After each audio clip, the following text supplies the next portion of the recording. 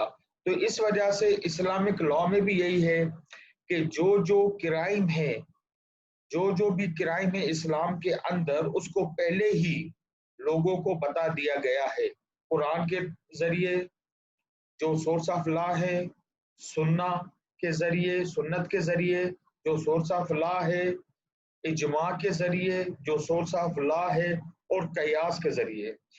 لہذا ہر وہ عمل جو جس کو ہم اس معاشرے میں، ایک اسلامی معاشرے میں ہم کرائم تصور کرتے ہیں، تو لہذا ایسے ہر عمل کو کسی نہ کسی سورس کے ذریعے اس کو کرائم ڈکلیئر کر دیا گیا ہے۔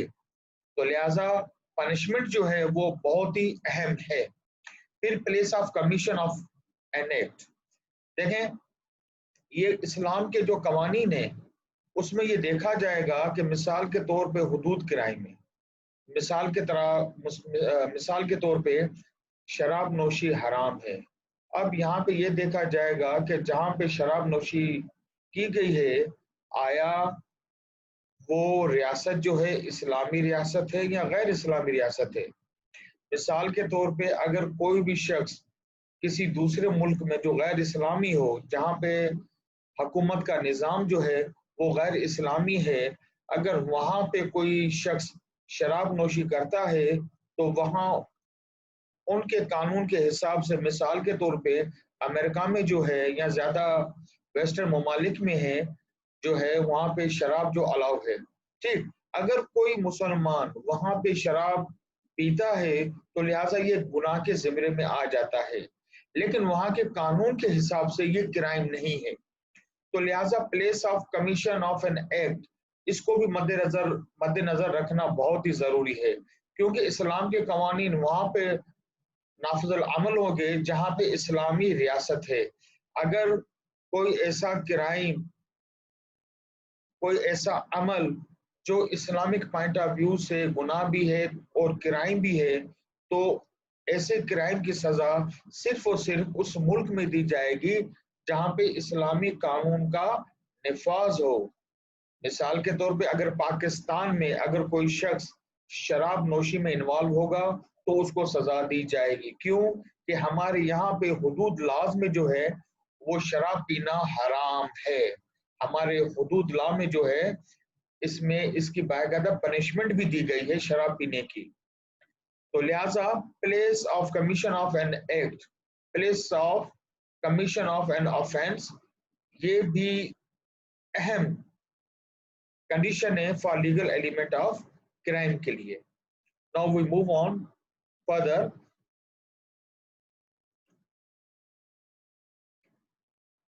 اچھا، یہاں پہ اسلامک کرنل لا میں جو ہے ایگزمپشن ہے، اسلامک کرنل لا میں کچھ لوگوں کے لیے ایگزمپشن ہے۔ مثال کے طور پہ اسلامک کرنل لا میں یہ ہے کہ تین لوگوں کو جو ہے کرمنل لائبلٹی سے ایگزمپشن ہے۔ مثال کے طور پہ insane person unless he gets sane, sleeping person unless he awakes, and third is child unless he gets adult۔